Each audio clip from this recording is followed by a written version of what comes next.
Hello everyone, welcome back to our channel UPSC Self Study. So இந்த வீடியோவில் நம்ம important current affairs வந்து பார்க்க போகிறோம். ஸோ ஃபர்ஸ்ட் வந்து பீமா குரெகான் பேட்டில். இந்த பேட்டில் வந்து ஜான்வரி 1 1818 வந்து ஃபைட் பண்ணியிருப்பாங்க. யாருக்கும் நடுவில் அப்படின்னு பார்த்தீங்கன்னா British East India Company and Peshwa faction of Maratha confederacy. So Marathas கீழே வந்து பெஷ்வாஸ் இருந்திருப்பாங்களே அவங்களுக்கும் பிரிட்டிஷ் ஈஸ்ட் இந்தியா கம்பெனிக்கும் இடையில நடந்த பேட்டில். நமக்கு ஆல்ரெடி தெரியும் நிறையா ஆங்கிலோ மராத்தா வார்ஸ் நம்ம பார்த்துருக்கோம். பட் இதில் என்ன ஸ்பெஷல் அப்படின்னு பார்த்தீங்கன்னா பிரிட்டிஷோட ஆர்மியில் டாமினண்ட்டாக எந்த மெம்பர்ஸ் எந்த பீப்புள் வந்து இருந்தாங்க அப்படின்னா தலித் டாமினேட்டட் மஹர் கம்யூனிட்டி. இந்த தலித் கம்யூனிட்டி பீப்புள் பிரிட்டிஷ் ஆர்மியிலிருந்து பெஷ்வாஸ்க்கு அகெயின்ஸ்டாக ஃபைட் பண்ணியிருப்பாங்க. So it is a part of third Anglo Maratha war in which Dalit dominated Mahars joined in hands with British army. So இது வந்து நமக்கு முன்னாடியே தெரியும். பெஷ்வாஸ் வந்து அப்பர் கிளாஸ் அப்படின்னும் அவங்க வந்து இந்த லோவர் கிளாஸ் பீப்புள் அப்படின்னு சொல்லி மஹர் பீப்புள் தலித் கம்யூனிட்டியை வந்து ரொம்பவே இல்ட்ரீட் பண்ணியிருப்பாங்க. ஸோ இது வந்து தலித்ஸ் வந்து பெஷ்வாஸ்க்கு எகெயின்ஸ்டாக ரைஸ் ஆன ஒரு மொமெண்ட். இது வந்து இப்போ வரைக்குமே அதனால தான் வந்து லைக் இப்போ நம்ம ரீசெண்டாக வந்து 1818 இது நடந்திருக்கு இல்லையா, 202nd anniversary கூட இப்போ வந்து தலித்ஸ் வந்து செலிப்ரேட் பண்ணியிருப்பாங்க. ஸோ இது வந்து அவங்களுக்கு ஒரு ப்ரவுட் மொமெண்ட் இன் ஹிஸ்ட்ரி அப்படின்னு தான் சொல்லணும். ஏன்னா அப்போவே வந்து அப்பர் கிளாஸ்க்கு எகெயின்ஸ்டாக ரைஸ் ஆயிருக்காங்க அப்படின்றது ஒரு மொமெண்ட். அண்ட் இன்னொரு விஷயம் என்ன அப்படின்னு பார்த்தீங்கன்னா 1927 இந்த பேட்டில் நடந்த வார் மெமோரியலை வந்து அம்பேத்கர் வந்து விசிட் பண்ணியிருப்பார். ஸோ அது வந்து ஒரு இம்பார்ட்டண்ட்டான மொமெண்ட். ஏன்னா தலித்ஸோட லீடர் இல்லையா அவர். ஸோ அந்த லெஜெண்ட் வந்து அப்போது வந்து 1927 ஆல்மோஸ்ட் ஒரு 109 ஒரு அந்த அனிவர்சரி அப்போ வந்து அம்பேத்கர் விசிட் பண்ணியிருப்பாரு. ஸோ அதிலிருந்தே வருஷம் இந்த அனிவர்சரி அப்போ வந்து தலித் கம்யூனிட்டி எல்லாருமே மஹர் பீப்புள் இருக்காங்களே இல்லையா, அவங்க வந்து அங்கே விசிட் பண்ணுறது வழக்கம். So this battle attained a legendary statue for Dalits. So இந்த வின் வந்து எப்படி அவங்க கன்சிடர் பண்ணியிருக்காங்கன்னா மஹர்ஸ் அகெயின்ஸ்ட் த இன்ஜஸ்டிசஸ் பெர்பெச்சுவேட்டட் பை த பெஷ்வாஸ். அவங்க எப்படிலாம் வந்து அவங்களுக்கு வந்து இன்ஜஸ்டிஸ் பண்ணியிருக்காங்களோ அதுக்கு எகெயின்ஸ்டாக இவங்க வந்து ஜெயிச்சிருக்காங்க அப்படின்றத வந்து ஒரு முன்னாடியே நடந்த ஒரு விஷயமா வந்து இப்போ வரைக்கும் வந்து செலிப்ரேட் பண்ணுறாங்க. நெக்ஸ்ட் பார்த்தீங்கன்னா பேட்டில் ஆஃப் இம்பால். இப்போ இந்த நியூஸ் என்ன அப்படின்னு பார்த்தீங்கன்னா ரெட் ஹில்லில் வந்து, அதாவது இம்பாலுக்கு பக்கத்தில் ரெட் ஹில் அப்படின்னு ஒரு பிளேஸ் இருக்கும். அந்த பிளேஸில் வந்து ஒரு இம்பால் பீஸ் மியூசியம் அப்படி ஒன்று வந்து இனாக்ரேட் பண்ணியிருக்காங்க. அதுக்கு வந்து பேக்ரவுண்ட் என்ன அப்படின்னு பார்த்தீங்கன்னா இந்த பேட்டில் ஆஃப் இம்பால். இந்த பேட்டில் எப்போ ஃபைட் பண்ணியிருப்பாங்கன்னா டியூரிங் செகண்ட் வேர்ல்டு வார் நமக்கு டைம் பீரியட் தெரியும், 1939 to 1945. ஸோ இந்த டைமில் மணிப்பூரி பீப்புள் வந்து பேட்டில் ஆஃப் இம்பால் அந்த ஜப்பான் வந்து பிரிட்டிஷ் ஆர்மியை வந்து ஃபேஸ் பண்ணும், லைக் பிரிட்டிஷை வந்து அட்டாக் பண்ணும் அப்படின்னு சொல்லிட்டு மணிப்பூர் வழியாக ஜப்பான் வந்து லைக் த்ரூ பர்மா மணிப்பூர் வழியாக என்ட்ரு ஆகணும் அப்படின்னு நினச்சிருப்பாங்க. பட் அங்கே மணிப்பூரில் இருந்த இம்பால் பீப்புள் வந்து லைக் ஜாப்பனீஸை வந்து ரொம்பவே அகெயின்ஸ்டாக லைக் போல்டாக வந்து ரொம்பவே பிரேவாக வந்து ஃபைட் பண்ணியிருப்பாங்க. So it was at this battle that the Japanese March through Asia was stopped. அவங்களால வந்து ஜாப்பனீஸை வந்து திரும்பி போக செய்ய முடிஞ்சது. அதுக்கப்புறம் ஜாப்பனீஸ் ஆர்மி ரொம்பவே ஸ்ட்ரகிள் பண்ணாங்க, லைக் விதவுட் ஃபுட், ரொம்ப வந்து சோல்ஜர்ஸ் எல்லாம் எக்ஸாஸ்ட் ஆகி இந்த மாதிரியெல்லாம் நடந்திருக்கு. So they were able to stop the Japanese forces entering India. So Japanese வந்து என்டர் ஆகாமல் தடுத்துருக்காங்க. ஸோ இது இன்னொரு வந்து லைக் ஒரு ப்ரவுட் மொமெண்ட் ஃபார் இண்டியன்ஸ் அப்படின்ற மாதிரி தான். So battle of Imphal fought at red hill வந்து அந்த லோக்கல் லாங்குவேஜில் பார்த்தீங்கன்னா இந்த Maibam Lokpa Ching. Okay forget. So battle of Imphal fought between armies of Japan and allied forces British. Okay, next பார்த்தீங்கன்னா சவுகாண்டி ஸ்டூப்பா. இது வந்து நமக்கு நியூஸில் எதுக்காக வந்துச்சு அப்படின்னா ரீசெண்டாக ஆர்கியாலஜிக்கல் சர்வே ஆஃப் இந்தியா இதை வந்து சைட் ஆஃப் நேஷனல் இம்பார்ட்டன்ஸ் அப்படின்னு சொல்லியிருப்பாங்க. உங்களுக்கே தெரியும் archaeological survey of India ASI works under the ministry of culture. So இவங்க வந்து national importance, monuments of national importance, protected area of national importance declare பண்ணுவாங்க. So அப்படி வந்து சவுகாண்டி ஸ்டூப்பா வந்து இப்போ ரீசெண்டாக டிக்ளேர் பண்ணியிருக்காங்க. இது எங்கே இருக்குன்னு பார்த்தீங்கன்னா நமக்கு சார்நாத்தில் இருக்குது, உத்தரப்பிரதேஷ். சார்நாத் அப்படின்னு சொல்லவுமே நமக்கு என்ன ஞாபகம் வந்துடும், இது வந்து ஏன்ஷியன்ட் புத்திஸ்ட் சைட். சார்நாத்னு சொன்னாலே நமக்கு புத்திஸ்ட் சைட் ஞாபகம் வந்துடணும். அண்ட் அதில் இன்னொரு ஸ்பெஷாலிட்டி என்ன அப்படின்னு பார்த்தீங்கன்னா நான் இந்த பிக்சர் எடுக்கல, நீங்கள் போய் சவுகாண்டி ஸ்டூப்பா அப்படின்னு கூகுள் பண்ணுங்கள். அதில் வந்து உங்களுக்கு ஸ்டூப்பா பிக்சர் வரும். நார்மல் ஸ்டூப்பாஸ் நம்ம இது வரைக்கும் பார்த்துருக்கோம் இல்லையா, அந்த மேலே வந்து அந்த டூம் ஷேப்டு அண்டா ஸ்ட்ரக்சர் இருக்கும், அது மேலே அந்த ஒரு சின்ன டவர் மாதிரி இருக்கும் அப்படின்னு சொல்லிட்டு. ஆனால் இது வந்து எப்படி இருக்கும் அப்படின்னு பார்த்தீங்கன்னா அந்த டூம் இருக்கும். அந்த டூம் மேலே ஆக்டகனல் ஷேப்பில் ஒரு டவர் இருக்கும். ஸோ நீங்கள் பிக்சர் பார்த்தீங்கனாலே தெரியும், ரொம்ப ஒரு மெஜஸ்டிக்காக இருக்கும் இந்த stupa. So octagonal. Okay. So ancient Buddhist site சார்நாத்தில் சௌகாண்டி ஸ்டூப்பா இருக்குது. ரீசெண்டாக ஏஎஸ்ஐ வந்து நேஷ்னலி இம்பார்ட்டன்ட் சைட் அப்படின்னு டிக்ளேர் பண்ணியிருக்காங்க. இந்த ஸ்டூப்பாவோட எக்ஸாக்ட்லி யார் பில்ட் பண்ணா அப்படின்ற இன்ஃபர்மேஷன் நமக்கு இல்லை. 4th to 6th century, அதாவது during the period of Gupta வந்து இந்த ஸ்டூப்பா வந்து கன்ஸ்ட்ரக்ட் பண்ணியிருக்கலாம் அப்படின்னு சொல்கிறாங்க. பட் எக்ஸாக்டாக யார் கன்ஸ்ட்ரக்ட் பண்ணான்னு இல்லை. ஆனால் நமக்கு என்ன இன்ஃபர்மேஷன் தெரியும்னா, இந்த ஆக்டகனல் டவர் இருக்குது இல்லையா, இது யார் கன்ஸ்ட்ரக்ட் பண்ணியிருக்காங்கன்னா கிங் கோவர்தன். ஸோ முகல் டைமில் வந்து இந்த டவர் கன்ஸ்ட்ரக்ட் பண்ணியிருக்காங்க. குப்தா பீரியட்லேயே நமக்கு வந்து இந்த ஸ்டூப்பா வந்து எமர்ஜ் ஆயிடுச்சு. ஓகேயா. So Mughal monument built in 1588 to commemorate Humayun's visit to this place. இங்கே என் வரும். ஸோ ஹுமாயூன் வந்து இந்த பிளேஸை விசிட் பண்ணியிருக்காரு. அதை நினைவு கூறுற விதமாக இந்த ஆக்டகனல் டவரை வந்து கிங் கோவர்தன் வந்து வச்சுருப்பாரு. இந்த கிங் கோவர்தன் யார் அப்படின்னு பார்த்தீங்கன்னா ராஜா தோடர்மால் இருக்கார் இல்லையா, அவரோட பையன். ராஜா தோடர்மால் நமக்கு யார்? அக்பரோட நவரத்னாஸ் 9 ஜெர்ம்ஸ் இருந்தாங்கல்ல, அதில் ஒருத்தர் தான் ராஜா தோடர்மால். ஸோ அவரோட பையன் கிங் கோவர்தன் கன்ஸ்ட்ரக்ட் பண்ணது தான் இந்த octagonal tower. Okay. So next வந்து பார்த்தீங்கன்னா science and technology related current affairs. இதில் வந்து நம்ம டிஃபென்ஸ் டெக்னாலஜி பற்றி தான் பார்க்க போகிறோம். Full of missiles. Okay. Astra missile, Pinaka guided weapons, BrahMos, then Rustom 2 drone. So first one Astra missile. Astra missile வந்து இண்டிஜினஸ்லி டெவலப்னா நம்ம டெவலப் பண்ணியிருக்கோம். செப்டம்பர் போல் வந்து நமக்கு டிஆர்டிஓ யார் டெவலப் பண்ணா அப்படின்னு பார்த்தீங்கன்னா டிஆர்டிஓ, மினிஸ்ட்ரி ஆஃப் டிஃபென்ஸ் கீழே இருக்காங்களா, defence research and development organisation. So அவங்க டெவலப் பண்ணது September 2019. So exactly last year this time almost. So அப்போ வந்து நமக்கு இந்த மிசைல் வந்து டெஸ்ட் ஃபயர் பண்ணியிருப்பாங்க டிஆர்டிஓ. இப்போ கூட ரீசெண்டாக இந்த மிசைல் பற்றின நியூஸ் வந்துருந்தது. ஏன்னா இப்போ டெஸ்ட் ஃபயர் பண்ணதுக்கப்புறம் நம்ம கவர்மெண்ட் வந்து இதை ப்ரொக்யூர் பண்ணியிருக்காங்க. ஸோ இதோட ஸ்பெஷல் இன்ஃபர்மேஷன் என்ன அப்படின்னு பார்த்தலாம், இது வந்து beyond visual range air to air missile. Beyond visual range அப்படின்னு சொல்லிட்டாலே அது வந்து ஏர் டு ஏர் மிசைல் தான். ஸோ ஒரு ஏர்க்ராஃப்ட்லேருந்து இன்னொரு ஏர்க்ராஃப்டை அட்டாக் பண்ணுறது. ஓகேயா. ஸோ இதுதான் வந்து first air to air missile developed by India, Astra missile. நான் உங்களுக்கு வந்து I will show you the picture. Okay. So it is an all weather state of the art missile develop by DRDO. இது நமக்கே தெரியும். All weather state of the art அப்படின்னு சொல்லும் போதே ultra modern technology first time developed in India. Okay. And it can engage and destroy enemy aircraft at supersonic speed. Supersonic speed அப்படின்னாலே நமக்கு வந்து சவுண்டோட ஸ்பீடை விட மேக்ஸிமமாக இருக்கிறது தான் சூப்பர்சானிக் ஸ்பீட் அப்படின்னு சொல்லுவோம். ஸோ அது வந்து இந்த மேக் நம்பரில் வந்து ரெப்ரசன்ட் பண்ணுவோம். அதை நான் உங்களுக்கு என்னென்னு எக்ஸ்பிளைன் பண்ணுறேன் இப்போது. ஸோ உங்களுக்கு நான் இப்போ தெளிவாக எக்ஸ்பிளைன் பண்ணுறேன். எல்லாம் ரொம்ப கேர்ஃபுல்லாக கவனிங்க, ஏன்னா கொஞ்சம் வந்து நம்ம ஃபிசிக்ஸ் பார்க்க போகிறோம். ஸோ நமக்கு சானிக் அப்படின்னாலே சம்திங் ரிலேட்டட் டு சவுண்ட், அது நமக்கு தெரியும் இல்லையா, something related to sound waves. Super Sonic அப்படின்னா something faster than sound. So இப்போ நம்ம ஆஸ்ட்ரா மிசைல் பற்றி பார்த்தது வந்து சூப்பர் சானிக் அப்படின்னு பார்த்தோம். அது வந்து எப்படி வந்து அதோட ஸ்பீடை சொல்லுவாங்க அப்படின்னா மேக் நம்பரில். ஸோ அந்த மேக் நம்பர் என்ன அப்படின்னா ஆப்ஜெக்ட் ஆஃப்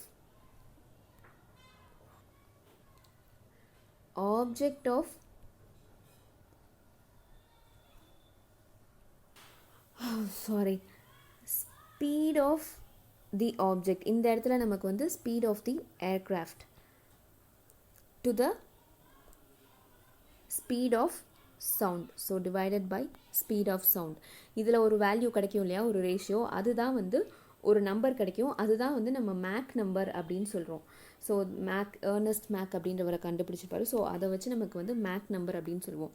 ஸோ இந்த மேக் நம்பர் வந்து இப்போ வந்து நமக்கு வந்து லெஸ் தென் 1 அப்படி இருக்குது அப்படின்னா அது வந்து சப்சானிக் அப்படின்னும், ஈக்குவல் டு 1 அப்படின்னு இருந்தால் அது வந்து டிரான்சானிக் அப்படின்னும், சப்போஸ் between 1 to 3 அதாவது not less than 1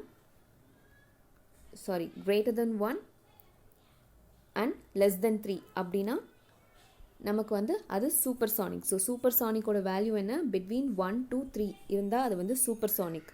இதுக்கும் மேலே போச்சுன்னு வைங்களேன், மோர் தென் கிரேட்டர் தென் 5 அப்படின்னா அதை வந்து நம்ம ஹைப்பர்சானிக் அப்படின்னு சொல்லுவோம். ஹைப்பர் அப்படின்ற வேர்டு யூஸ் பண்ணுவோம். ஸோ நமக்கு இப்போ கவனிக்க வேண்டியது சூப்பர்சானிக். சூப்பர்சானிக்கோட மேக் வேல்யூ என்ன, பிட்வீன் 1 to 3. ஸோ இப்போ back to Astra missile. So Astra மிசைலோட ஸ்பீட், சூப்பர்சானிக் ஸ்பீடு இப்போ என்ன போட்டிருக்கு, 1.2 மேக்லேருந்து 1.4 மேக் வரைக்கும். ஓகே, ஸோ இது வந்து smallest of the DRDO developed missiles and also நமக்கு வந்து மேக் ஸ்பீட் வந்து சூப்பர்சானிக் ஸ்பீடில் வந்து இருக்குது. And it can be launch from different altitudes, எந்த ஹைட்லேருந்து வேணால் லான்ச் பண்ணிக்கலாம். சப்போஸ் இப்போ வந்து நம்ம வந்து 15 கிலோமீட்டர் ஆல்டிடியூட்லேருந்து 15 கிலோமீட்டர் ஹைட்லேருந்து இது வந்து லைக் இங்கேருந்து ஒரு 15 கிலோமீட்டர் இங்கே இருக்குதுன்னு வச்சுக்கோங்களேன், இங்கேருந்து லான்ச் பண்ணோம் அப்படின்னா அது வந்து 110 கிலோமீட்டர் வரைக்கும் நம்ம வந்து ஃபயர் பண்ணலாம். இல்லை அப்படின்னா நம்ம வந்து இன்னும் நம்ம ஹைட்டை கம்மி பண்ணுறோம், 8 கிலோமீட்டர்லேயே லான்ச் பண்ணுறோம் அப்படின்னா it can reach up to 44 kilometre. And then sea லெவல்லேருந்து லான்ச் பண்ணோம் அப்படின்னா 21 கிலோமீட்டர் ஹைட் வரைக்கும் நம்மளால் ஃபயர் பண்ண முடியும். ஸோ நெக்ஸ்ட்டு பார்த்தீங்கன்னா இது mid course inertial guidance with terminal active radar homing. இது ஒன்றும் இல்லை, மிட் கோர்ஸ் இனர்ஷியல் கைடன்ஸ் இது டோட்டலாகவே மீனிங் என்ன அப்படின்னா, இந்த மிசைலுக்கு டார்கெட்டை ஃபைண்ட் பண்ணி ட்ராக் பண்ணுறதுக்கான கேப்பபிலிட்டி வந்து இருக்குது. லைக் அவுட் சைட் கைடன்ஸ் இல்லாமல் மிசைல் கைடன்ஸ் மெத்தட் அப்படின்னு இதை சொல்லுவாங்க. ஸோ அதுவே வந்து it can find and target அப்படின்றது தான் இன்னொரு ஸ்பெஷாலிட்டி, இன்னொரு feature of this Astra missile. And நமக்கே தெரியும், லாஸ்ட் பாயிண்ட் பார்த்தீங்கன்னா உங்களுக்கே புரிஞ்சிடும், இன்டகிரேட்டட் வித் இந்தியன் ஏர்ஃபோர்ஸோட ரீசெண்ட் ஏர்க்ராஃப்ட் சுக்கோயா இருக்கட்டும், அண்ட் தென் MiG-29 இருக்கட்டும், ஃப்யூச்சரில் நம்ம ப்ரொக்யூர் பண்ணுறதா இருக்கும் இல்லையா, ஸோ அதோடையும் இதை வந்து இன்டகிரேட் பண்ணுறதா லைக் இன்கார்பரேட் பண்ணுறதா இருக்கும். ஏன்னா இது வந்து ஏர் டு ஏர் மிசைல், ஆப்வியஸ்லி ஒரு ஏர்க்ராஃப்ட் வேணும் இல்லையா, ஸோ அதுக்கு வந்து இந்த ஏர்க்ராஃப்ட்ஸோடலாம் டிப்ளாய் பண்ணுறதா இருக்கும். So this is all about Astra missile. So this is Astra missile. இங்கே பிக்சரில் இருக்கு இல்லையா ஆஸ்ட்ரா மிசைல், ஸ்மாலஸ்ட் அப்படின்னு பார்த்தோம். ஸோ பிக்சர் பாருங்கள் எவ்வளோ ஸ்மாலஸ்ட்னு.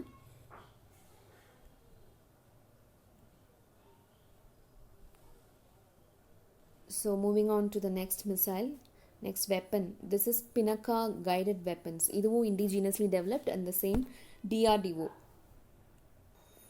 So it has been named after Pinaka, the bow of Lord Shiva.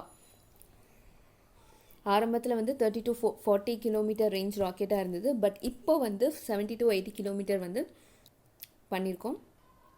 So this is your Pinaka guided weapons. நமக்கு republic day parade, independence day பரேடில் ஷோ பண்ணாங்கன்னு நினைக்கிறேன். நெக்ஸ்ட்டு நம்ம பாருங்கள், ரொம்ப ரொம்ப இம்பார்ட்டண்ட்டான பிராமோஸ் மிசைல் பற்றி பார்க்க போகிறோம். ஸோ இது வந்து நமக்கு முன்னாடியே கொஞ்சம் மிசைல் டெக்னாலஜி பற்றி நான் உங்களுக்கு முன்னாடியே பார்த்துட்டோம். ஸோ அந்த இன்ஃபர்மேஷன் வச்சே உங்களுக்கு இது ஈஸியாக புரியும். So it flies almost 3 times the speed of sound at Mach 2.8. நம்ம வந்து Mach 1 to 3லே வந்து சூப்பர்சானிக் அப்படின்னு பார்த்துட்டோம். So obviously this is also a supersonic missile. முன்னாடி பார்த்த ஆஸ்ட்ரா பார்த்தீங்கன்னா Mach 1.2 அந்த ரேஞ்சில் பார்த்தோம். பட் இது பாருங்கள், இதோட ஸ்பீட் வந்து 3 times the speed of sound அப்படின்னு சொல்லிட்டு பார்த்துருக்கோம், Mach 2.8. And it is jointly developed with ரஷ்யாவோட ஜாயிண்ட்லி டெவலப்ட். இந்த நேமை வச்சு நீங்கள் ஐடென்டிஃபை பண்ணலாம், பிரம்மபுத்ரா அண்ட் மாஸ்கோ. ரிவர்ஸ் வச்சு நேமிங் பண்ணியிருப்பாங்க, மாஸ்கிவா. ஓகே, ரிவர்ஸ் வச்சு நேமிங் பண்ணியிருக்காங்க.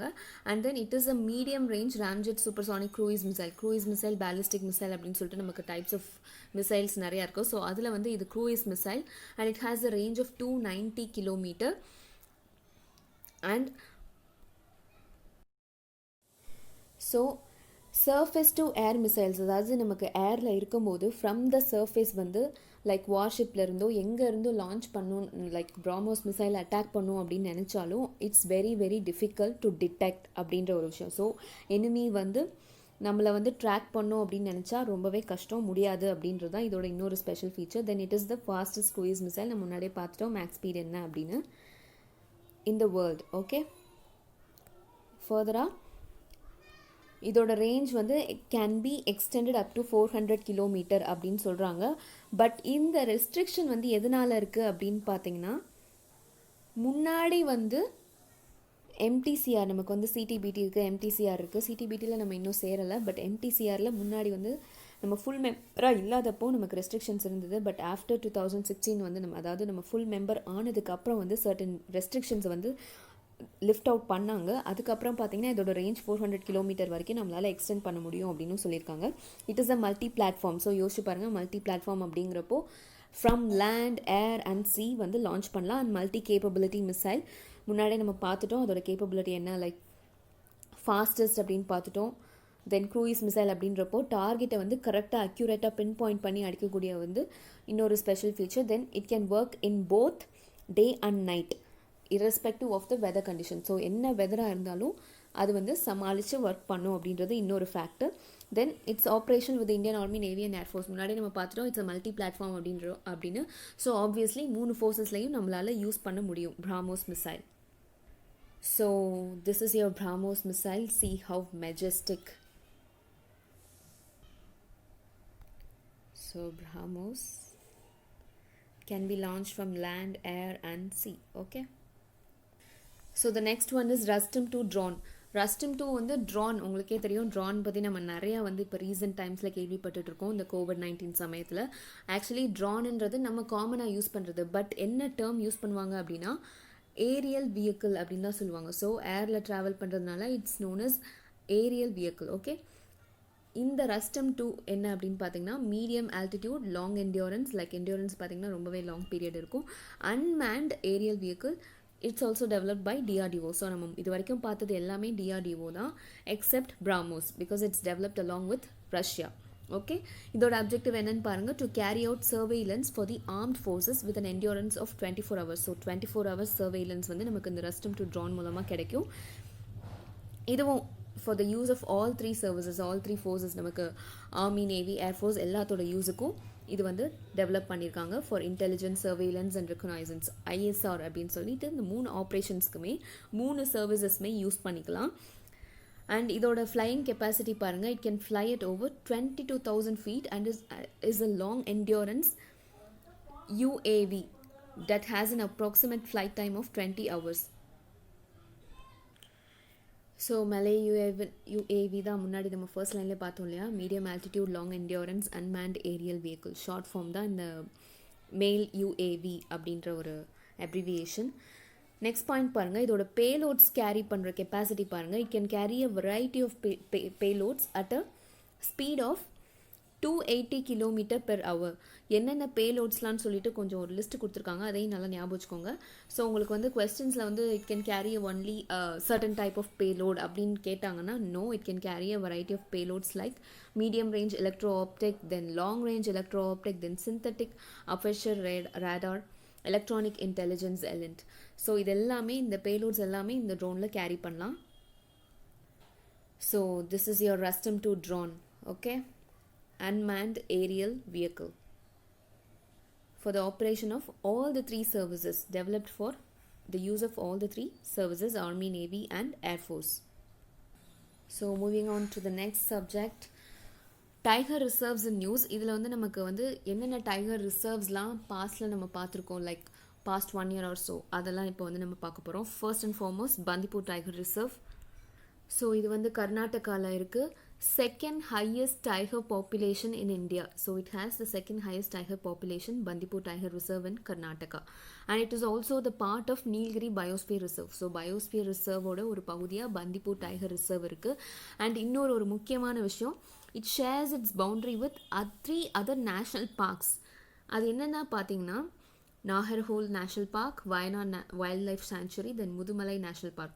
ஸோ இதெல்லாம் எத்தனை ஸ்டேட்ஸ் கவர் ஆகுதுன்னு பாருங்கள். நான் I show you the map. So இந்த இமேஜ் நமக்கு கிடச்சிருச்சு, கூகுளில் தான் போட்டிருக்கேன். ஸோ பாருங்கள், பந்திப்பூர் நேஷ்னல் பார்க். ஸோ அந்த டைகர் ரிசர்வ் இங்கே இருக்குது. இந்த பக்கம் வயநாட் கேரளா வந்துடும். தென் முதுமலை அப்படின்றப்போ இந்த பக்கம் தமிழ்நாடு வந்துடும். ஸோ இத்தனை ஸ்டேட்ஸ் கவர் ஆகுது. என்ன இஷ்யூனால இந்த டைகர் ரிசர்வ் நமக்கு நியூஸில் வந்துச்சு அப்படின்னா, இந்த இடத்துல வந்து ஒரு ஹைவே கன்ஸ்ட்ரக்ட் பண்ணுறதா சொல்லியிருந்தாங்க. லைக் ஃப்ரம் த பந்திப்பூர்லேருந்து வயநாடு வரைக்கும் ஒரு ஹைவே கன்ஸ்ட்ரக்ட் பண்ணுறதாகவும், பட் அதுக்கு அப்போஸ் பண்ணி நிறைய பேர் என்விரான்மெண்டலிஸ்ட் வந்து நிறைய பேர் சொல்லியிருந்தாங்க. ஏன்னா இது வந்து லைக் அந்த அனிமல் காரிடார் வந்து டிஸ்டர்ப் பண்ணும் அப்படின்னு சொல்லியிருந்தாங்க. ஸோ அந்த இஷ்யூ போயிட்டு இருந்ததுனால இந்த டைகர் ரிசர்வ் வந்து நமக்கு நியூஸில் இருந்தது. ஸோ எந்தெந்த ஸ்டேட் வந்து பந்திப்பூர் டைகர் ரிசர்வோட கனெக்ட் ஆகுது அப்படின்னு பார்த்துக்கோங்க. Then next one is Amrabad tiger reserve.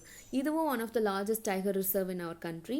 எங்கே இருக்குது அப்படின்னு பார்த்தீங்கன்னா தெலுங்கானாவில். ஆக்சுவலி இது வந்து நாகார்ஜுன சாகர் ஸ்ரீசைலம் டைகர் ரிசர்வோட ஒரு பார்ட்டாக தான் இருந்தது. பட் ஆஃப்டர் பைஃபர்கேஷன், அதாவது ஆந்திராவில் உள்ள நாகார்ஜுன சாகர் ஸ்ரீசைலம் டைகர் ரிசர்வோட சேர்ந்து இருந்தது. ஆந்திரா தெலுங்கானா அப்படின்னு ரெண்டாக பிரியவும் இந்த டைகர் ரிசர்வ் வந்து அம்ராபாத் டைகர் ரிசர்வ் அப்படின்னு பிரிஞ்சு வந்துருச்சு.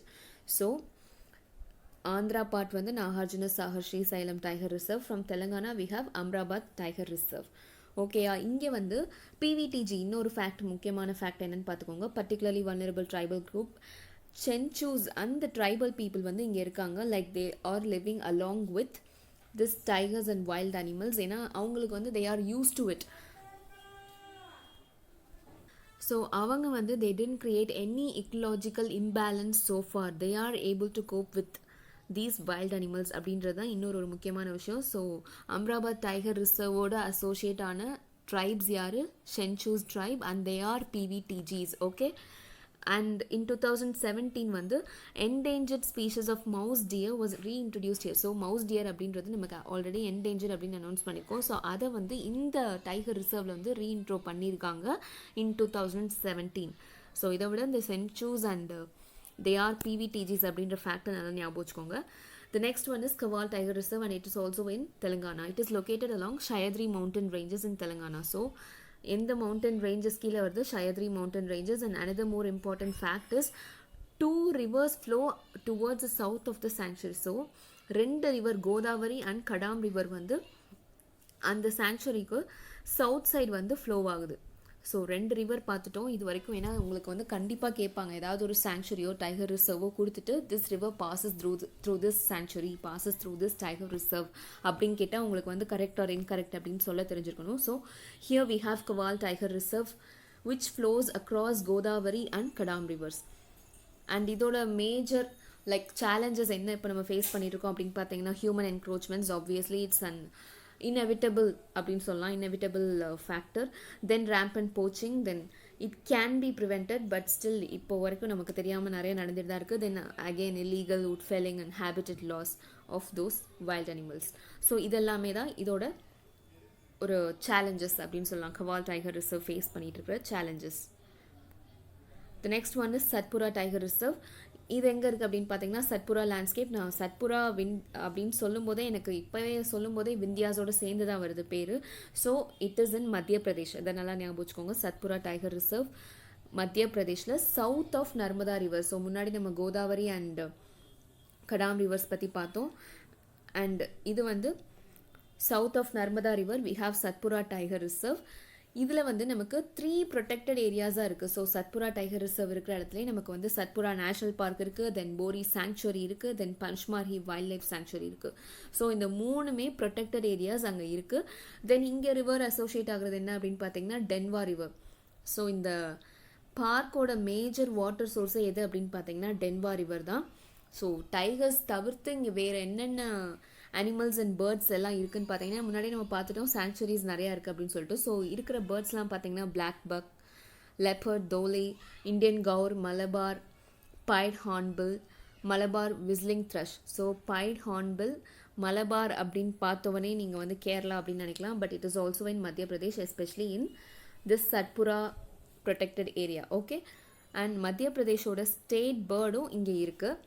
என்ன அப்படின்னு பார்த்தீங்கன்னா Asian paradise flycatcher Doodhraj அப்படின்னு சொல்லுவாங்க. So Asian paradise flycatcher state bird of Madhya Pradesh. So Google பண்ணி பாருங்கள், அதோட பிக்சர் பேரே ரொம்ப அட்ராக்டிவாக இருக்குது இல்லையா?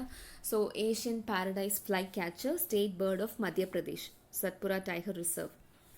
And last one is Nagarjuna Sagar Srisailam tiger reserve. இந்த முன்னாடியே பார்த்துட்டோம் ஆந்திர பிரதேஷ். இதுலேருந்து தெலுங்கானாக்கு போனது தான் அம்ராபாத் டைகர் ரிசர்வ். ஸோ இதில் ரீசெண்டாக நியூஸ் என்ன வந்துச்சு அப்படின்னு பார்த்தீங்கன்னா நமக்கு டைகர் சர்வே எடுத்தோம் இல்லையா? ஸோ அதில் வந்து டைகர் கன்சர்வேஷன் எஃபர்ட்ஸ்னால, especially efforts made by tiger conservation foundation, TCF அப்படின்னு சொல்லுவோம். அவங்க எஃபர்ட்னால நாகார்ஜுன சாகர் ஸ்ரீசைலம் டைகர் ரிசர்வில் டைகர்ஸோட எண்ணிக்கை வந்து அதிகமாக இருந்திருக்கு, லைக் அதிகமாயிருக்கு அப்படின்னு சொல்லியிருக்காங்க. So it is in Andhra Pradesh. 3800 square kilometre land. நமக்கு என்னென்ன ஏரியாலாம் கவர் ஆகுதுன்னு பாருங்கள். குண்டூர், பிரகாசம், குர்னூல் டிஸ்ட்ரிக்ஸ் இன் ஆந்திர பிரதேஷ்னா இதெல்லாமே நமக்கு ஹிஸ்ட்ரியில் ரொம்ப ரொம்ப இம்பார்ட்டண்ட்டான டிஸ்ட்ரிக்ஸ். ஆந்திர பிரதேஷ் அப்படின்னாலே நமக்கு குர்னூல்லாம் ஆட்டோமேட்டிக்காக ஞாபகம் வந்துடணும். So Nalgonda and Mahbubnagar in Telangana. So நம்ம என்னென்ன டைகர் ரிசர்வ்ஸ்லாம் பார்த்துருக்கோம். Nagarjuna Sagar, then Satpura, then Kawal, Amrabad and then Bandipur tiger reserve. So that's it for today guys. Thank you so much for watching. Happy learning.